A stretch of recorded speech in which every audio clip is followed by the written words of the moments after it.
तो दोस्तों कैसे हैं आप सब। आई होप आप सब अच्छे होंगे।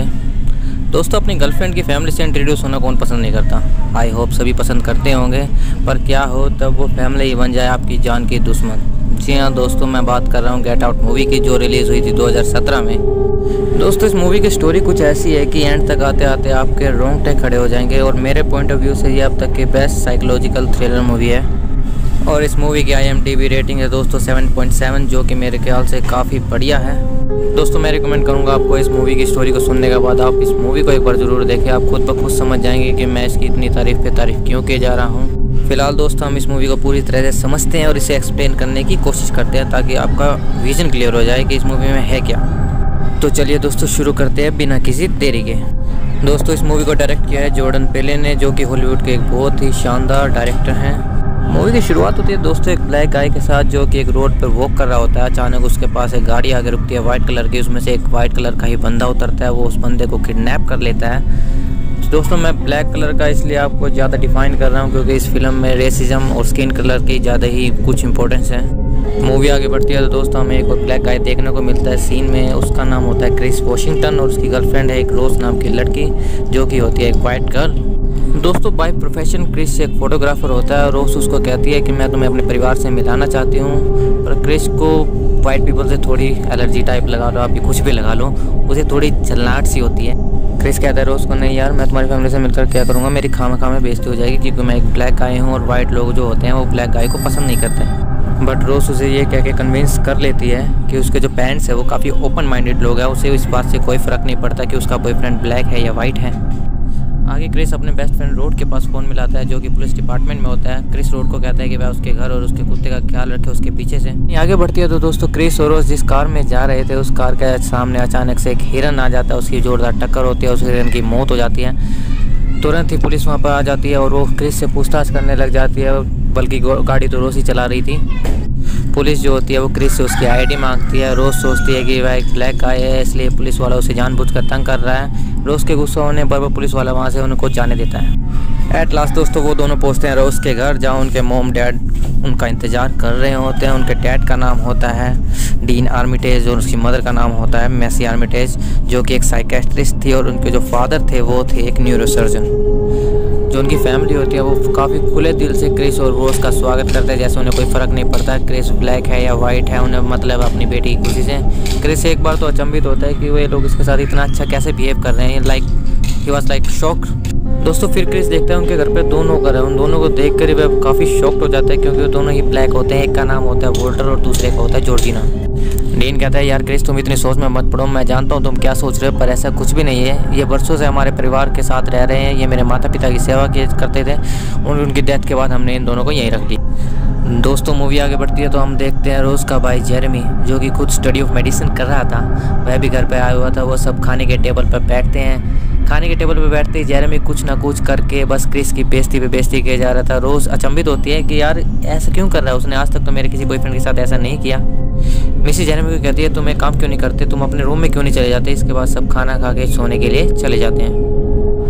अचानक से क्रिस की रात को नींद खुल जाती है, उसे सिगरेट पीने की तलब लगती है। वो घर से बाहर निकलता है और अचानक से देखता है वोल्टर, जो कि उसकी तरफ काफ़ी तेज़ी से भागता हुआ चला आ रहा था। इससे पहले क्रिस अपने आप को संभालता वोल्टर ने अपनी डायरेक्शन चेंज कर ली और क्रिस घबराता हुआ घर के अंदर की तरफ चला गया। क्रिस जैसे ही घर के अंदर जाता है उसे दिखती है रोज की मॉम, जो एक सोफे पर बैठी होती है। उनके हाथ में होता है एक कप और एक चम्मच। वो क्रिस को अपने पास बुलाती है और अपने पास बैठने के लिए कहती है। वो क्रिस से पूछती है क्या तुम सिगरेट पीते हो।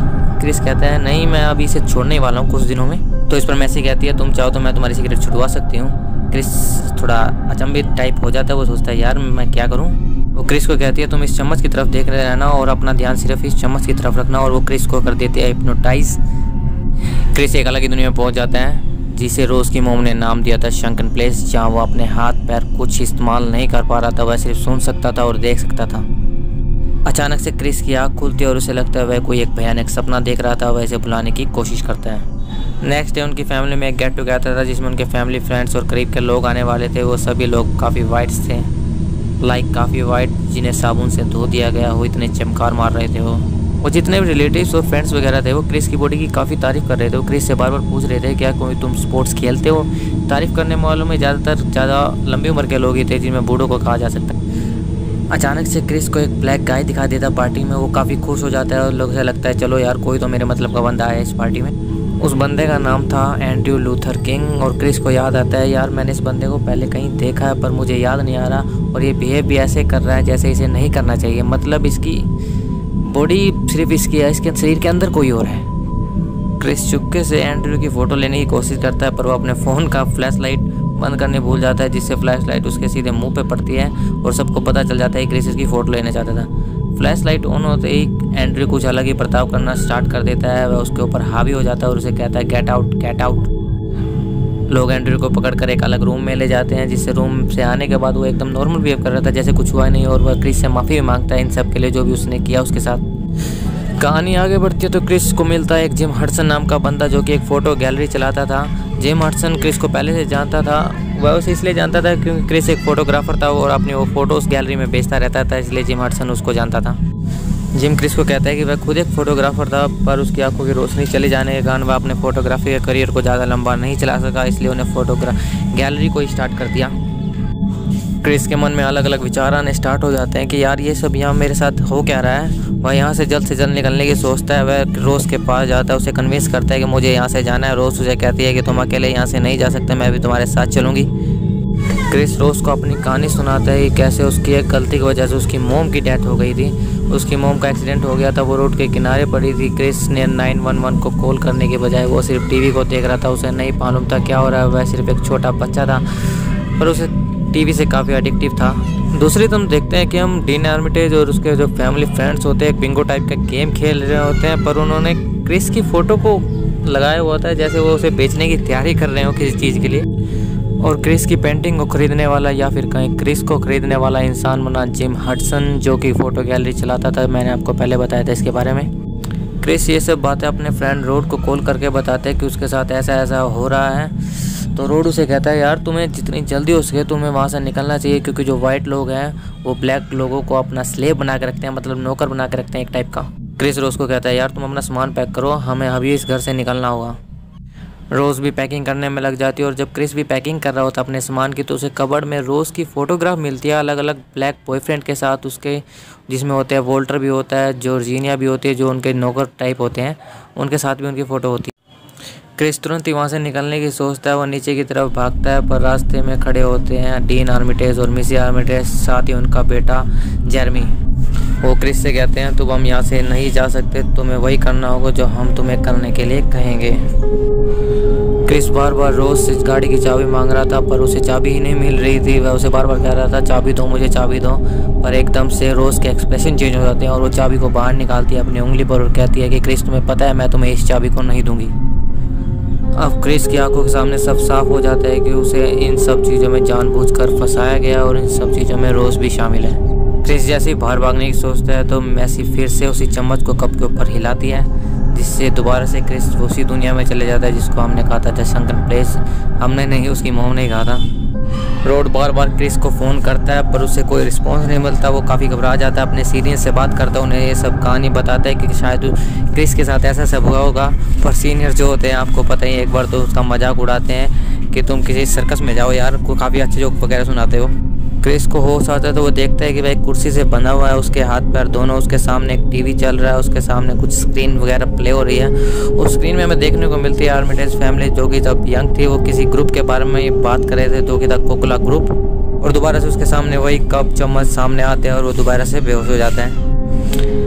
दोस्तों आप सब काफ़ी सोच में पड़ गए होंगे कि आखिर ये सब हो गया है। दोस्तों ज़्यादा सोचने की जरूरत है नहीं, मैं आपको सीधा सीधा बता देता हूँ। दरअसल आर्मिटेज फैमिली एक सीक्रेट ग्रुप का हिस्सा थे जिसका नाम था द ऑर्डर ऑफ कोआगुला।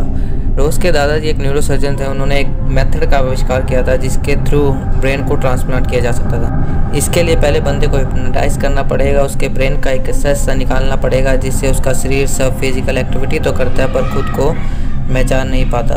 देन वो सेकंड इंसान जो इस विक्टिम का बायर होगा उसका सेम ब्रेन का हिस्सा निकाल कर उस विक्टिम की बॉडी में लगा दिया जाएगा, जिससे जब विक्टिम होश में आएगा तो उसे ऐसा लगेगा कि वह कोई और है, उसकी बॉडी मस्त काम करेगी। अब जैसे कि हमने बिंगो के गेम में देखा था कि जिम हडसन जो कि फ़ोटो गैलरी चलाता था उन्हें ऑक्शन को जीता था, तो जिम के ब्रेन का हिस्सा जो था वो अब क्रिस की बॉडी में लगने वाला था। ये सब कुछ जिम ने क्रिस को उसकी आंखों के सामने चल रही स्क्रीन पर बताया कि उसके साथ ये सब होने वाला है। डीन जो था वो ऑपरेशन की तैयारी को स्टार्ट कर देता और जेरेमी को कहता है कि वह क्रिस को लेकर आए। जेरेमी जैसे ही क्रिस को लेने के लिए उसके रूम में आता है तो वैसे ही क्रिस उस पर हमला कर देता है और उसको मार देता है। क्रिस जानबूझकर बेहोश होने की एक्टिंग कर रहा था क्योंकि उसने सोफे में से निकलती हुई रूही को अपने कानों में लगा लिया था, जिससे उसे स्क्रीन पर चल रही कुछ भी आवाज़ें सुनाई न दे और वह दोबारा हिप्नोटाइज न हो सके। इस तरह से कमरे से बाहर निकल के क्रिस ने डीन को भी मार दिया, पर वो जैसे ही घर से बाहर निकलने की सोचता है तो मैसी उसका रास्ता रोक लेती है। मैसी जैसे ही अपनी चम्मच को दोबारा कप पे हिलाने लगती है तो वह उस पर हमला कर देता है। मैसी उस पर चाकू से हमला करती है, पर वो चाकू से उस चाकू को लेकर उसी पर दोबारा उससे हमला कर देता है, जिससे मैसी की भी मौत हो जाती है। जेरेमी जो था वो दोबारा क्रिस का रास्ता रोकने की कोशिश करता है, पर इस बार वो कामयाब नहीं हो पाता और क्रिस उसे मार देता है। वह जैसे ही घर से बाहर भागता है गाड़ी में बैठता है। गाड़ी में बैठते ही उसकी गाड़ी के सामने जॉर्जिना आ जाती है, जिसके अंदर थी उसकी दादी की आत्मा। वह बुरी तरह से घायल हो जाती है। क्रिस को उस पर दे आ जाती है, वो उसको अपनी गाड़ी में बिठाता है और जैसे उसको गाड़ी में बिठाता है उसके एक्सप्रेशन चेंज हो जाते हैं। वह कहती है कि तुमने मेरे पूरे परिवार को मार दिया है, मैं तुम्हें नहीं छोड़ूंगी, और उस पर हमला कर देती। रोज़ ये सब शोर सुनकर कमरे से बाहर आती है और देखती है कि क्या कुछ हो गया है। वह वॉल्टर को क्रिस के पीछे जाने के लिए कहती है क्योंकि वॉल्टर के शरीर के अंदर होता है उसके दादाजी का ब्रेन। अब जिस गाड़ी में क्रिस और उसकी दादी यानी कि जॉर्जिना जा रहे थे, जॉर्जिना उसके ऊपर एकदम से हमला कर देती है।